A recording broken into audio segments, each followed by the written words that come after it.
défaut de savoir comment m'y prendre autrement, j'ai passé la majorité de mes activités et de mes études à travailler de manière superficielle. L'écriture d'un projet, qui normalement aurait dû prendre une journée tout au plus, vient à s'étaler soudainement sur une semaine entière, simplement car je n'arrivais pas à me concentrer pleinement. Il y a encore quelques mois en arrière, j'étais en retard pour la sortie d'une vidéo sur la chaîne et je devais très sérieusement finir le montage de celle-ci. Et pourtant, j'ai tout de même passé une demi-journée entière à choisir une typographie, ce qui est complètement irrationnel. Depuis ce constat, j'ai décidé de revoir complètement la manière dont j'aborde la productivité. Et je suis parti en quête d'une solution. Est-ce qu'il existerait un moyen d'accomplir plus en moins de temps ? Si je dispose de 8 heures de travail, est-ce que je peux compléter cette journée en 4 heures seulement ? Voire en 2 heures ? Durant mes recherches à travers les neurosciences, la psychologie, l'étude des personnes les plus productives, mon attention s'est portée sur des travaux datant des années 70 et décrivant un moyen d'atteindre une efficacité maximale, et ce, peu importe l'activité. Cette capacité du cerveau permettrait d'apprendre et de compléter des tâches complexes dans un état de concentration absolue. Un état dans lequel les performances du cerveau sont poussées à l'extrême, permettant d'accomplir des prouesses aussi bien physiques que mentales, le flow. Le terme de flow a été défini pour la première fois en 1975 par le psychologue Mihaly Csikszentmihalyi. Il décrit un état mental où une personne est pleinement immergée dans une activité, se sentant totalement concentrée, engagée et parfois même transcendée par cette expérience. Dans cet état, les individus perdent souvent la notion du temps et de l'espace, se sentant complètement absorbés par ce qu'ils font. Durant un état de flow, les interactions au niveau des systèmes neuronaux du cerveau évoluent. Nous pouvons notamment expérimenter une réduction des distractions internes et externes via une diminution de l'activité dans certaines parties du cortex préfrontal, situé à l'avant du cerveau, mais également grâce à la réduction de l'activité dans le réseau du mode par défaut, qui est un peu le mode pilote automatique du cerveau pour les pensées. En contraste avec ces diminutions, nous pouvons constater une augmentation de l'activité dans des régions liées à l'attention, afin de faciliter notre concentration sur une tâche. Enfin, le flow engendre la sécrétion de dopamine, une molécule qui va elle aussi améliorer notre concentration, mais également notre motivation ainsi que la satisfaction liée à la tâche.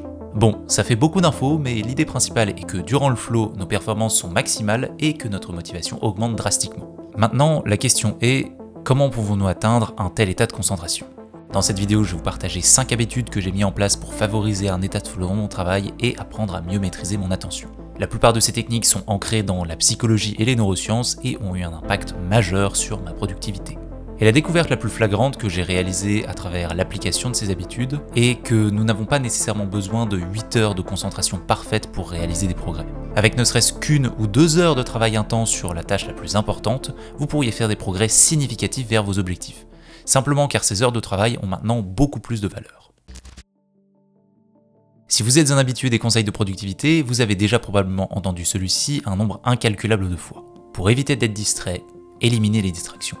Cette habitude a été popularisée par de nombreux livres de productivité, le plus connu étant sûrement Deep Work de Cal Newport. La thèse principale est que dans notre monde où les informations sont de plus en plus accessibles et instantanées, la capacité à travailler sans distraction de manière focalisée devient une compétence de plus en plus rare, mais également de plus en plus précieuse. C'est ce que Cal Newport appelle le Deep Work, ou travail en profondeur. Des activités professionnelles menées dans un état de concentration absolue qui poussent nos capacités cognitives jusqu'à leurs limites. Ces efforts créent de la valeur, améliorent notre savoir-faire et sont difficiles à reproduire. Notre cerveau adore la nouveauté, chaque événement inattendu qui surgit dans notre environnement attirant notre attention comme un anneau doré au fond d'une rivière. Une lumière s'allume dans une autre pièce ? Oh, allons voir ce qui s'y passe. Et en fonction de l'environnement dans lequel nous nous trouvons, ces distractions peuvent arriver très fréquemment, rendant la concentration et l'état de flow simplement impossibles. En réponse à ce problème, certains personnages à travers l'histoire se sont simplement coupés du reste du monde. Comme ça, plus de perturbations externes. L'écrivain Mark Twain avait par exemple l'habitude d'écrire ses œuvres dans une cabane isolée sur l'une de ses propriétés. Mais malheureusement, je ne dispose pas d'une cabane perdue au fond des bois. J'ai donc mis en place d'autres stratégies néanmoins très efficaces pour éliminer un maximum de distractions externes. Premièrement, je ferme la porte de mon bureau durant une session de travail. L'idée est de faire passer le message que je ne souhaite pas être dérangé. Cela permet aussi de limiter les bruits qui pourraient venir interférer avec mon attention. Si vous travaillez dans un environnement ouvert, par exemple dans une salle de classe ou encore en open space, vous pourriez par exemple utiliser un casque anti-bruit ou quelque chose de ce style. Cependant, la plupart du temps, les distractions vont provenir des outils numériques. Pour mon téléphone, j'utilise l'application Forest qui permet de bloquer pendant une période définie l'utilisation du smartphone, tout en plantant un magnifique arbre dans une jolie forêt virtuelle. Pour mon PC, j'utilise l'extension Chrome Stay Focused qui permet elle aussi de bloquer les sites web distrayants pendant une période personnalisée. De cette manière, mon environnement numérique est entièrement dirigé vers l'accomplissement de la tâche en cours. Honnêtement, vous pouvez être très créatif avec cette habitude. Vous pouvez par exemple placarder sur la porte de votre bureau que vous ne voulez pas être dérangé, ou encore débrancher votre box internet. D'ailleurs, n'hésitez pas à partager vos propres techniques dans les commentaires, de cette manière chacun pourra en bénéficier. Ok, à partir de maintenant, nous pouvons rester pleinement concentrés sur ce que nous avons à faire. C'est pas mal. Pourtant, le temps passe, 15 minutes, puis 30 minutes, puis 1 heure complète, et toujours pas de flow. Bon, il semble que nous ayons manqué quelque chose. Ok, retour dans les années 70. En effectuant ses recherches pour son nouveau concept de flow, Mihaly a observé des scientifiques, des musiciens ou encore des athlètes performer dans leurs activités. Et il semblerait que le flow n'apparaisse pas spontanément, mais selon certaines conditions. Un équilibre entre le challenge et les compétences de la personne, une clarté des objectifs, ainsi qu'un retour d'expérience instantané. Prenons la première condition. Celle-ci stipule que si la tâche semble trop simple par rapport à nos compétences, alors nous sommes sujets au désintérêt et à l'ennui. A l'inverse, un challenge trop important pourrait provoquer un stress excessif et nous rendre plus distraits. Il existerait donc une zone optimale pour maximiser nos performances. Cette zone optimale serait lorsque la difficulté est très légèrement supérieure à notre niveau de compétence actuel. Pour remplir cette condition, avant chaque session de deep work, j'ai pris l'habitude de définir la tâche prioritaire à accomplir. Et quand je dis prioritaire, c'est bien souvent la tâche la plus difficile. Trouver cet équilibre entre défi et compétence peut parfois être un peu complexe. Et des fois, il n'est simplement pas possible de remplir cette condition. Et dans ce cas, je fais avec ce que j'ai. J'en profite pour faire une petite distinction car j'utilise les termes deep work et état de flow relativement souvent. Le deep work constitue les habitudes de travail en tant que telles, par exemple le fait de travailler sans distraction. Tandis que le flow est un état neurochimique du cerveau qui peut advenir grâce au deep work. Ce sont deux concepts qui peuvent se complémenter mais qui ne sont pas figés ensemble. Reprenons maintenant avec notre seconde condition, la clarté des objectifs. En définissant la tâche à accomplir avant la session, on est bon. Pour la dernière condition, ça peut être un peu plus complexe. Avoir un retour d'expérience instantané signifie que durant notre session, nous devrions recevoir par différents biais des indices de progression. La méthode que j'utilise personnellement est la fragmentation des tâches. L'idée est d'abord d'être spécifique dans la définition de celle-ci. Par exemple, au lieu de noter « avancer le script », je peux noter « écrire 1000 mots pour le script ». Également, cette fragmentation implique un découpage de la tâche en plus petites unités. Écrire l'introduction, décrire le concept clé, ajouter une transition. De cette manière, je peux avoir un suivi concret de mes progrès dans mon activité. Après, la manière de fragmenter et plus généralement la méthode que vous allez utiliser va certainement dépendre de votre activité. Je vous invite donc à adapter cette méthode à votre propre situation. Ok, nous avons déjà la majorité des clés en main pour atteindre un grand niveau de concentration. Cependant, il reste un dernier obstacle qui pourrait potentiellement nous bloquer dans notre accès au flow. Cet obstacle, il n'est pas nécessairement spécifique à une situation plus qu'une autre comme peuvent l'être les distractions, mais il est ancré dans la structure même du flow. Le flow, contrairement à ce que je pensais au départ, ne fonctionne pas de manière linéaire, en étant soit actif, soit inactif. La structure de celui-ci serait cyclique avec 4 phases distinctes. Lors d'une session de travail ou de quelconque activité pouvant provoquer un état de flow, nous entrons tout d'abord par la phase de lutte. S'ensuit une phase de recul où nous prenons une légère distance par rapport à l'activité, puis l'état de flow en lui-même, et enfin une phase de récupération.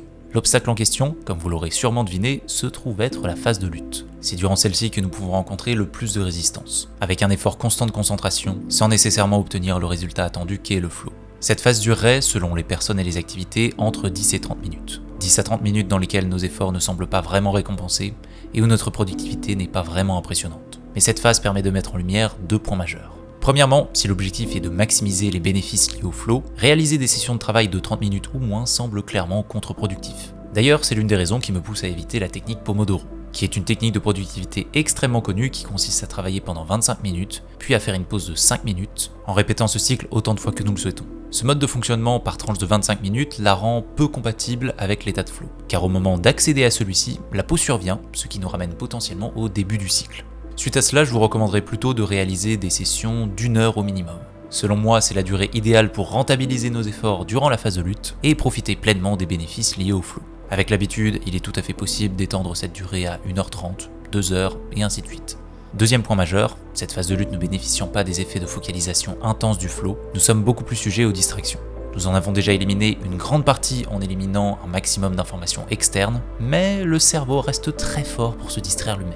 Il y a un nombre incalculable de fois où je vais m'asseoir devant mon ordinateur et quelques secondes plus tard, je serai en train de penser au repas que je dois préparer plus tard, ou encore au mail que je dois rédiger dans la soirée. Toutes ces distractions internes peuvent venir surcharger notre attention, qui est limitée à un certain nombre d'informations. Et en conséquence, nous avons beaucoup moins de ressources à allouer à la tâche initiale.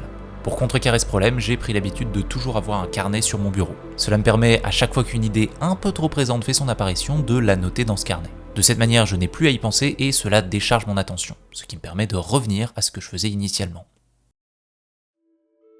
Au-delà de toutes ces techniques de concentration, le conseil que je retire de ces dizaines d'heures à lire des livres sur la productivité, à regarder les astuces des youtubeurs les plus passionnés sur le sujet, et à parcourir les travaux de chercheurs qui ont passé des dizaines d'années à étudier le fonctionnement humain de fond en comble, c'est finalement un conseil assez simple. D'ailleurs, le plus intéressant, c'est que cela s'applique bien au-delà de la sphère de la productivité. Il s'agirait simplement d'être plus intentionnel avec son temps. Lorsque nous jouons au tennis, nous jouons simplement au tennis. Lorsque nous discutons avec des amis, nous discutons avec des amis.